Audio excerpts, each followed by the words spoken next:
Local leaders gathered today to discuss a potentially catastrophic problem, which they blame on decades of neglect: sediment buildup in Big Chico Creek in Upper Bidwell Park. Action News Now reporter Margot Rowe attended today's meeting between City of Chico and Butte County leaders and joins us now with more on the very real concerns over potential flooding. Margot. Alan, that sediment has been building up largely unchecked in the 5-mile recreation area since the 1960s, when a flood control project impacted the natural flow of Big Chico Creek, specifically right here along where the break here between Big Chico Creek and the Lindo Channel. Now, there's a fear that a 100-year storm could cause the waterways to flood into downtown Chico and the surrounding neighborhoods.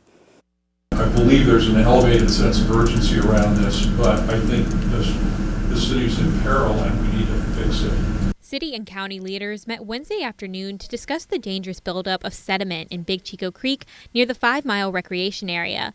The problem began in the 1960s when a flood control dam was created to divert water from Big Chico Creek into what became the Lindo Channel. Former Butte County Flood Control Superintendent Robin McCollum says there's been a complete lack of maintenance for decades. When I worked on it, we thought that it was enough to keep a small flow going through there, but in actuality, we should have been maintaining the full as-built, the full planned structure, and it hasn't been maintained to that capacity since probably it was built. Butte County Public Works Director Joshua Pack blames the absence of maintenance on a 1965 maintenance agreement. He says it simply wasn't clear what roles the city, the county, or the state would have in maintaining the channel. The first step, the various agencies agreed what needs to happen is to reestablish the agreement and try to get the California Department of Water Resources on board. I think the DWR conversation is probably going to start in a matter of weeks. I think part of the conversation too is the city or the county going to, who's going to carry the work in partnership, because anytime you have a partnership, someone's going to take a natural lead with that. While there's still many questions to be answered, all the parties involved felt Wednesday's meeting was a good first step into solving the problem. A couple of things: try to identify where we can potentially find funding, try to identify a path forward of how we're going to work between the city and county and our responsibilities to deliver this project.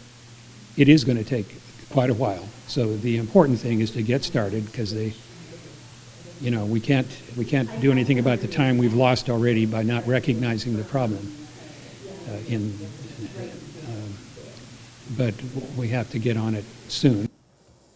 And I went out there today right now, and a lot of that sediment is underwater due to the storm. But McCollum said that Big Chico Creek used to be about 140 feet wide, and now it's about 50 feet wide. Because of the sediment. Mm-hmm. Yes, I didn't even know about this. It sounds obviously very significant. So once they get started, Margot, and cleaning it up, that's a big project. Yes, indeed. And all the parties understood that this wasn't going to be a one-and-done solution. This is going to take several years to get the project up and going, cleaning up the settlement, and then establishing a long-term plan to make sure that the waterways don't get to this point again. I will keep tabs on this, too. All right, thanks, Margot.